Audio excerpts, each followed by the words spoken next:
নমস্কার বন্ধুরা, আমি আজকে রান্না করছি বোয়াল মাছের ঝাল। এই বোয়াল মাছগুলো আমি পরিষ্কার করে ধুয়ে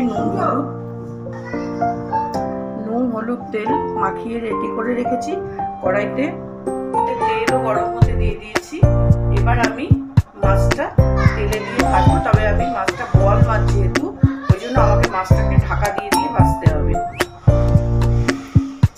মাছটা ছেড়ে দিলাম, চাপা দিয়ে দিলাম। এবার আমি ঢাকনাটা উঠিয়ে মাছগুলোকে একটু উল্টে দেব। আমি গ্যাস থেকে কড়াইটাকে নামিয়ে নিয়ে করছি, তার কারণ হচ্ছে প্রচুর বোয়াল মাছ তো ভীষণ ফাটে। আবার বসিয়ে দিলাম। ভাজা হয়ে গেল আমার মাছটা। এবার আমি মাছটাকে তেল থেকে উঠিয়ে নিচ্ছি।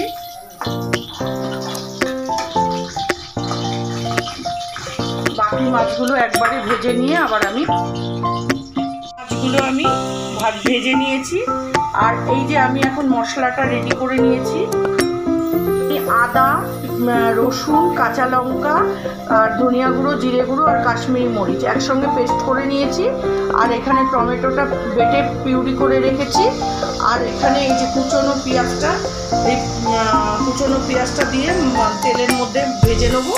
নিয়ে তারপরে রান্নাটা কি প্রসেস।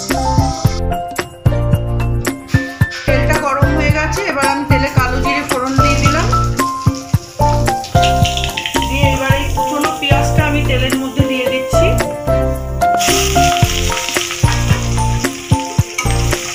কুচনো পেঁয়াজটা দিয়ে দিলাম, একটু ভাজা ভাজা হোক, তারপরে মশলাটা দেবো। বন্ধুরা দেখো, আমার পেঁয়াজটা ভাজা হয়ে গেছে।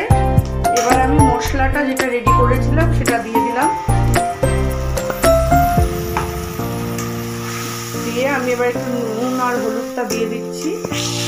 পেঁয়াজের সঙ্গে মশলাটা মিশিয়ে দিলাম।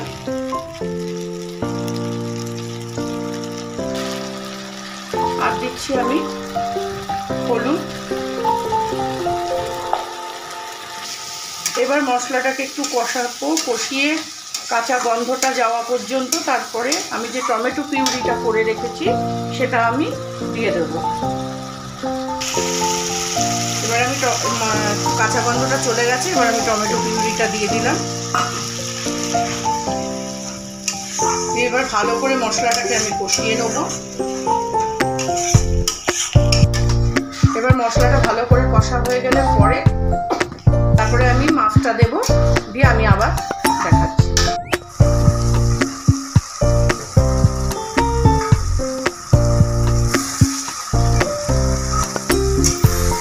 মশলাটা দেখো কষে একদম তেল বেরিয়ে গেছে মশলা থেকে। মশলা ভালো করে কষানো হয়ে গেছে। এবার আমি এর মধ্যে জল দিয়ে দেবো। এবার আমি জল দিয়ে দিচ্ছি।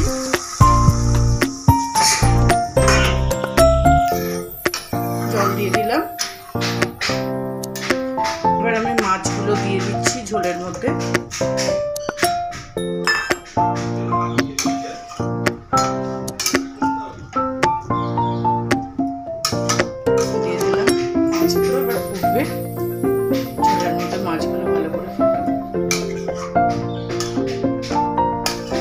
দিয়ে দিয়েছি, মাছগুলো ফুটতে থাকুক ঝোলের সাথে।